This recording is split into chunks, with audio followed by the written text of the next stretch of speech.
Finally, the Alumnus of the Year is given to an individual who embodies the values that Prep instills in its graduates through a commitment to living a life devoted to serving others.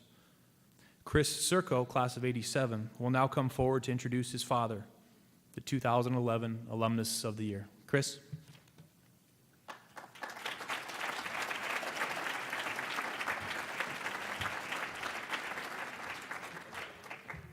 Well, it appears as if I have a last-minute helper here. He said he wanted to come here to see Papa get his trophy. And so here we are. Friends, fellow Prepsters, and supporters, first, congratulations to those who have been honored here this evening. Thank you for the invitation to join you here tonight. It's very special to me to be a part of the honor Prep is bestowing upon my dad, Dennis Circo. High school. It's a funny thing, isn't it? I talked to a number of people as I thought about what I might say tonight, and they said a lot of the same things. It led me to a little theory. It's a bit of conjecture about the relationship between one's age and one's memory of high school. I'm sure some of the more math-inclined people in the room could chart it on a graph. Years out of high school would be the x-axis, and fond memories of high school would be the y-axis. My theory is the longer you've been away from high school, the better your memories are. So right now, my dad is very, very fond of Creighton Prep. And I'm growing pretty fond myself too, so I can't leave him there alone. As a 1965 graduate, Dennis Circo was a thoughtful student during his 4 years here. A true man for others, he left the praise, attention, and honor of finishing at the top of his class to others.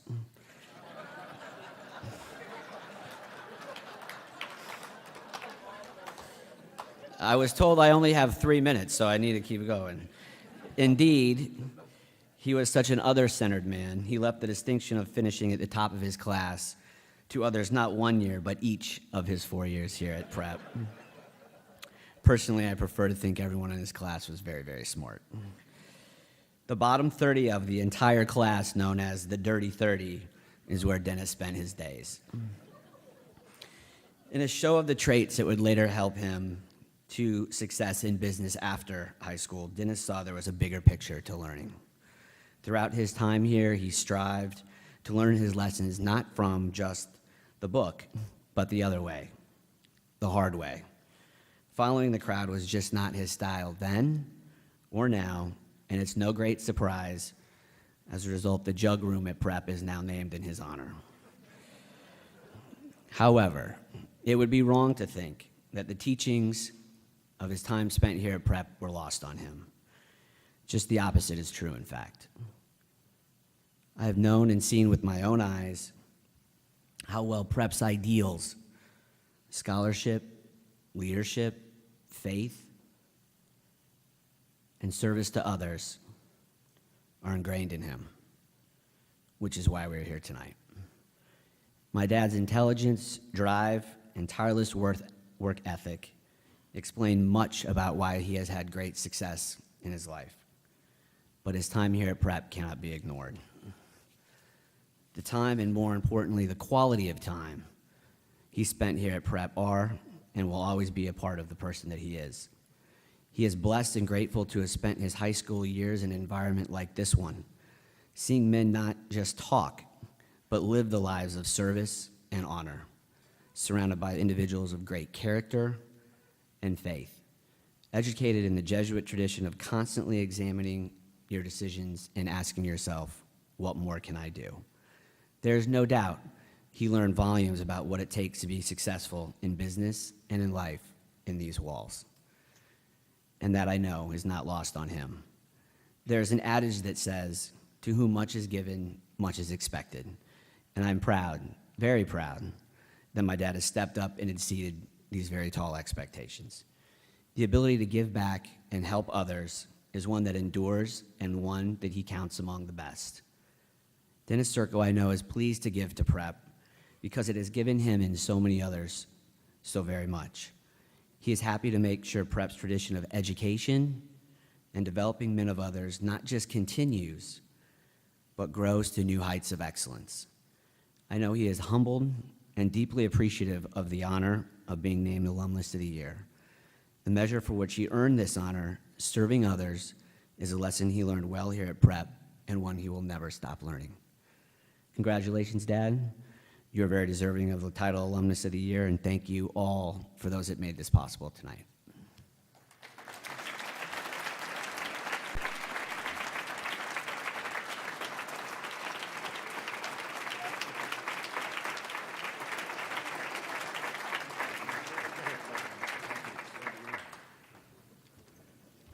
Well, thank you, Chris, at least for part of that speech. With regard to Chris's analogy about the X and Y coordinates, I think it's fair to say that when I was here at Prep, I didn't know the difference between them. What happened in later life, when I went to Creighton University, is I found that my math skills were greatly enhanced when you put a dollar sign in front of the numbers. Chris and I have more than our last name in common. We both graduated from Creighton Prep and both had, at one point in our time here, some disciplinary issues, providing Prep the opportunity to end our days at this fine institution. In both cases, the administration chose to give us a second chance, and in both cases, that second chance proved to be a watershed event that provided us with a chance to change the direction of our lives. I know it is fair to say that in my days at Prep, whether I would ever receive the Alumnus of the Year award was never a topic of discussion. What was a topic of continued, ongoing, and heated discussion was whether I would ever be a Creighton Prep alum at all. When Father Merkel shared with me the list of prior winners of this award, one on the path to canonization, 2 bishops, Jesuits, judges,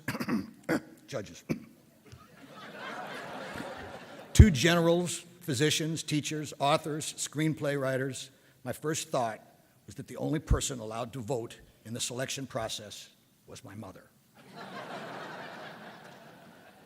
It's both ironic and fitting that I should receive this award at the Loyola Dinner of Honor and Distinction, because although I have had many great teachers in my life, the turning points and the major inspirations were all provided by Jesuits.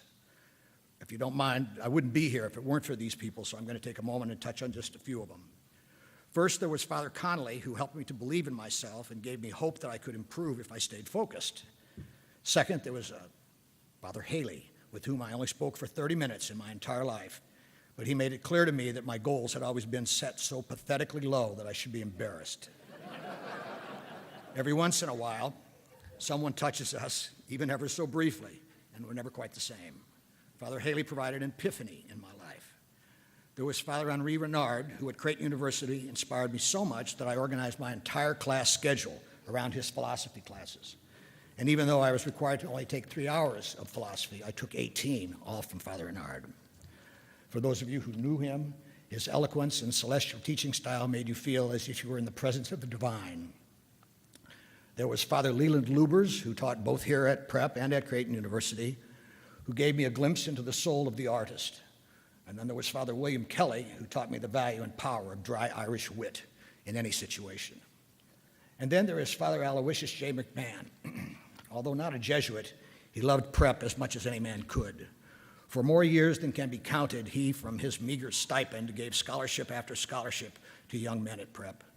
Father Mack was abandoned on the steps of an orphanage and grew up in that orphanage, where in his records at the age of 6 was written the word incorrigible. Though he didn't have one, he knew the value of a good start.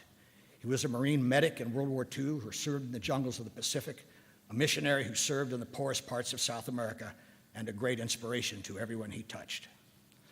As I read about Father Merkel's next assignment and the fact that the Jesuit provincial has required him to begin his tertianship before the taking of his final vows, it reminded me of just how difficult it is to become a Jesuit. I did not realize that there was yet another step after the scholastic, an ordination term called tertianship, before a Jesuit could take his vows. The thought occurred to me how long and difficult a road it is, and it made me think that becoming a Jesuit is the spiritual equivalent of becoming a member of the Navy SEAL Unit 6. No one has to list the achievements of Father Merkel. We're surrounded by them. And of course, he has raised the scholastic standards and touched and improved every aspect of this institution. I dare say that no one man has had more impact on Prep in its history. I thank my mother and father for sending me to Prep in the first place. I thank each and every one of these priests from the bottom of my heart, and I thank the Jesuit order for sending me down the right road and for this fine honor, which, however, given the prior winners, I'm not sure I deserve, but I most humbly accept in tribute to these great inspirational Jesuits. Thank you.